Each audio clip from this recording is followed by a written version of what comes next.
Hey everyone, welcome back to Mia Seeks Truth. Today we're just going to talk a little bit about what is going on in the public school system because it is out of control. But before we dive into this, I'm going to need you to subscribe to the channel and hit that like button and of course share the video.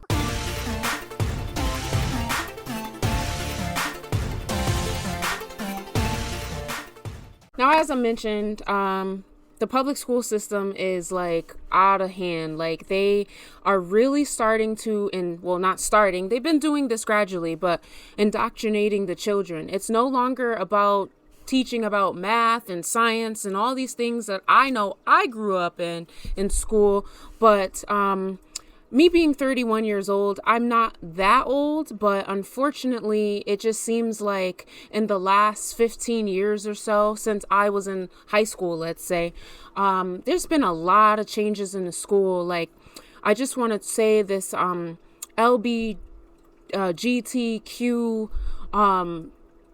movement was not big when I was growing up. Yes, did we have gays in school? Absolutely. But it wasn't like something that was big, like it wasn't supported.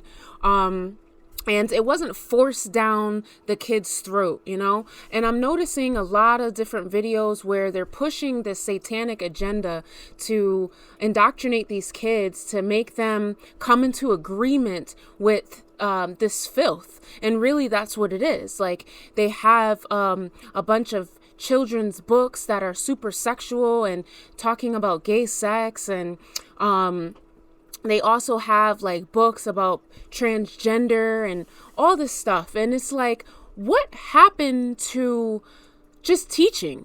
Can you just teach?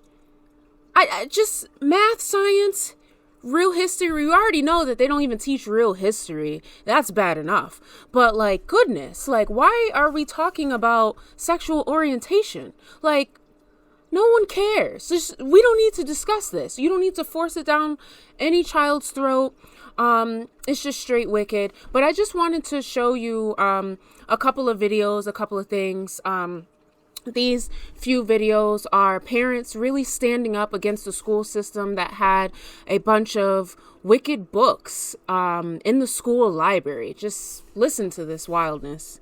I'll read some of this for you. It says, after a bit, a person's becomes moist and slippery, and the clitoris becomes hard. After a bit, a person's becomes erect, stiff, and larger. Sometimes a bit of clear fluid that may contain a few sperm comes out of the tip of the penis and makes it wet. Can we, sir, I'm sorry. Was it something I said? You don't want to hear it in a school board meeting. Why should children be able to check it out of the school system? You see, we have perverts that are perverting our kids. And you all sit back smug in your chairs and celebrate diversity, equity, and inclusion, but you don't want me to read it so you can hear it. The Reverend John Emenchukwu spoke at that school board meeting, and he joins me now. Reverend, thank you so much for being here. They did not let you talk about the book, but I will. What's in this book? This book is for children 10 years of age and up. This book is not soft porn, it's hardcore porn. It details explicitly with pornographic images, homosexual sex, lesbian sex, straight sex. It promotes and glorifies masturbation while speaking against religions who may call that behavior a sin. This book is used as a tool to create what I call mental rape in the hearts and the minds of children. We are robbing kids of their innocence in America as we allow diversity, inclusion, and equity to dominate our schools. And so many of our librarians are bringing this kind of material into the public school system because they believe that children need to see themselves on the shelf. I don't believe that this is perfectly normal. I believe that this is perfectly perverted, and it needs to stop. Great point. So as you can see, this was a pastor reading a book, and they didn't want him to continue reading it. Why? Is it because it's disgusting? But yet you'll have it in a school library. I just don't understand it either. I don't get it. I really don't get it either. But here's another concerned parent who speaks at another press conference. Hello. I'm here to speak on behalf of our younger children and their academics. This book, It Feels Good to Be Yourself, which has an oxymoronic title based on its content, can be found in 26 elementary schools. It is geared towards K2, and as Macmillan Publisher says, it basically is geared toward ages 4 through 8. It introduces 4 different characters with different gender identities. It makes it seem as if gender is an imaginary concept that can be changed on a whim, when the truth is gender is factual. You're either a boy or a girl. And gender identity, what you see yourself as, that's imaginary. Well, let me read you a couple of things. First character is Ruthie. She's a transgender girl. That means when she was born, everyone thought she was a boy until she grew a little older, old enough to tell everyone that she's actually a girl. Then there's her brother Xavier. Xavier is a cisgender boy. Which 4 through 8 year old knows what cisgender means? Can they spell cisgender? That means when Xavier was born, everyone thought he was a boy, and as he grew older, it turned out everyone was right. He was a boy. Then there's Alex, the friend. Alex is both a boy and a girl. Then there's JJ. JJ is neither a boy nor a girl. Ever since JJ was very little, they never felt exactly like a boy or girl. They just felt like themselves. This is JJ's gender identity. Some kids feel like girls. Some kids feel like boys. Some kids feel like a little bit of both. Part boy, part girl. Reminds me of that old commercial. Sometimes you feel like a nut, sometimes you don't. Is that okay? Some kids don't feel exactly like a boy or a girl. They feel like neither. Some kids feel that their gender identity isn't always the same. It's often changing. So now are we endorsing schizophrenia? What are we doing? Whether you feel like a boy or a girl or neither, if you describe yourself another way, that is your gender identity. When does this foolishness stop? When you shroud lunacy, insanity, or fallacy in colorful words and pictures to be read to young children, you have created an unsafe environment, since we're talking about safe environment, right? Where does it stop? At this tender age, our children should be learning their ABCs and 1, 2, 3s. Who authorized this? Who told you that you are God? Who gave you permission to tell our children who they are and who they're supposed to be? This is intentional and evil at its core. Get back to what you were elected to do and formally educate our children, not indoctrinate them with left-wing ideologies under the guise of providing a safe and welcoming space. Hear us clearly. We will not surrender. That's what I'm talking about. This is wild, right? This is so wild. And it's like this. This is where we're at in this day and age. In 2023, it's going to get worse, according to the Bible. We are in the end time, so this is really not surprising to me. It's just really disgusting how they are targeting children now, and really trying to pervert this generation.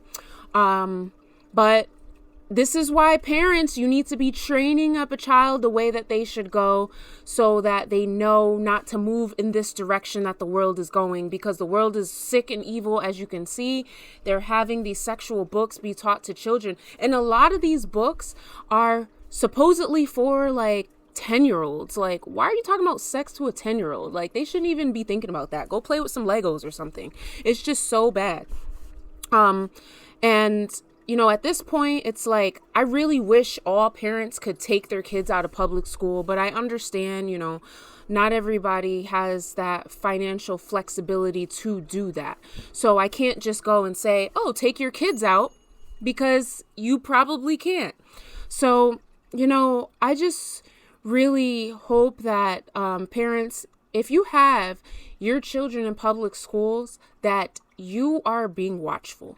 Stay prayed up and really be involved, because what they're pushing on these kids is straight wickedness.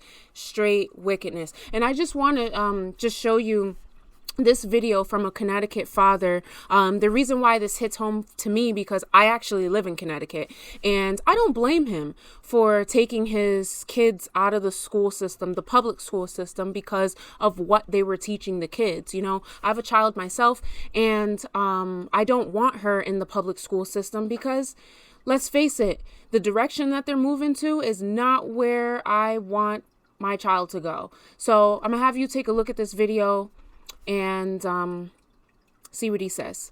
You are out in Connecticut, and you recently pulled your children out of a public school system there. What was it that led up to that decision? So there have been a lot of moves that have happened at the school level over the last couple of years, and this brother was really the straw that broke the camel's back. The latest incident was when the principal at the elementary school stood in front of a pride flag and forced all the students to watch a 45-second long video where students declared that, if you're a boy but you feel like a girl, you could be a girl, or you could be a they, or you could be whatever you want to be. We have replaced education with indoctrination, and this has been getting worse and worse over the last couple of years. This honestly, arguably, wasn't even the worst thing that happened. This was just the final straw. Was this at an assembly the school held for Pride? You know, you said that the principal was in front of a Pride flag. They show this video. What was the context of why they were doing this? Morning announcements celebrating Pride Month.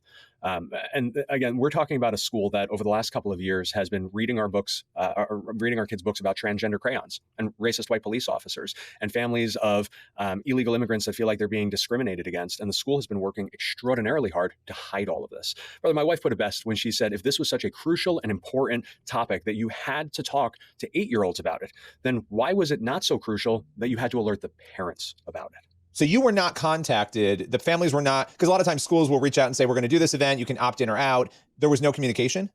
None. Not only was there no communication, but when called out on it by the media afterwards, the principal essentially doubled down on it and made it very clear that they have no responsibility to tell parents about it. When parents started complaining about these books that were being read to the kids, the principal's response was, well, we haven't had other parents complain about it, to which everybody pointed out nobody knew about it. You didn't alert anybody. And her response was, well, we don't have to.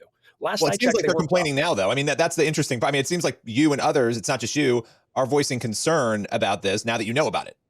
That's correct. And here's the thing. I didn't want to be in this fight. I didn't want to take this fight because I didn't want my kids to end up being discriminated against or retaliated against in the schools. With the work that I do, I already deal with enough haters, right? But now they've come after my kids and they've come after all of our kids. And here's the thing. We are in a red community. And so people who are in conservative communities tend to think this isn't happening in my school. This isn't happening in my town. It is happening right under our noses and nobody knew. And everybody's afraid to speak out about it because they're afraid that these schools will retaliate against their kids. They're afraid of, like, I woke up this morning to death threats of violence, promises to come after our kids. I'm being told that I'm a homophobe, a sexist, a racist, all because we are fighting to protect innocent children. You know, there's so many questions I have about this. You make this decision to take the kids out. That's a big decision. You have 4 kids, right? Under the age of 9. Is that accurate? Yep. 8, 6, 4, and 2. And God's got a good sense of humor, man. He gave us 4 little girls. Greatest blessing in the world. So you've got 4 little girls.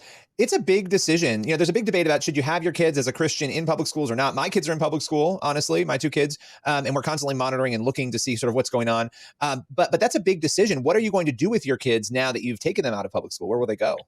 So thank God my wife is a lot smarter than I am, much more well-spoken. She's going to be homeschooling our girls. We plan on actually relocating my businesses to Florida and to be moving for 7 months out of the year down to Florida so that our kids are in a safer location. And so it's not a decision I take lightly. I was blessed to be with Sam Sorbo last week, and we were talking about the need to take a very faith-based approach to how we raise our children. And part of that, we have a duty and a responsibility as parents to look out for the hearts and souls of our little kids as they are attacked in the spiritual warfare that's happening across the country. And I'll give you a great example. So we just found out 2 months ago from our 8-year-old that back during Thanksgiving, the teacher was reading the kids a book about the Pilgrims. And there was a page in the book that said, the Pilgrims just wanted to be able to worship their God in the way that they chose appropriate, or something to that effect. The teacher took out the word God so that nobody would be offended. Well, we didn't find out about that from our kiddo until just a couple of months ago, because these things are happening subliminally, subtly, quietly. And she told us about that months ago. What else is happening that we don't know about? What else are they forcing into the minds of our kids to confuse them and to change the narrative, to replace science and math and reading with social and emotional learning? They're literally swapping out lessons in basic education for social and emotional learning. We are in some terrifying times. So you can see how wild that is and how they're slowly trying to just take the kids away from the parents. And it was just interesting listening to this man, because finally a man of God standing up for his children, for his family. You know, we need more parents to stand up and say, this is wrong. It's wrong. Honestly, it's evil. It's straight evil, and it's out of hand. And I just want to know, what do you think about this? What do you think about the schools pushing sexual content in books and in the classrooms, and this whole pride movement and transgenderism? What do you think about this being taught to our kids? Because I honestly think it's disgusting. I mean, if a family wants to, live that lifestyle, that's on you. Don't push it on my child, though. My child shouldn't have to be forced to celebrate Pride Month or pledge allegiance to a pride flag or anything like that. These crazy things that are happening in schools. Our children shouldn't have to be forced to do that. If you want to do that at your house, that's your house. In my house, this is a Christian home. We're not doing that over here. But let me know what you think in the comments. Should schools really be teaching this? Should they really be telling our children about sexual things in books, let me know what you think. Until next time, God bless.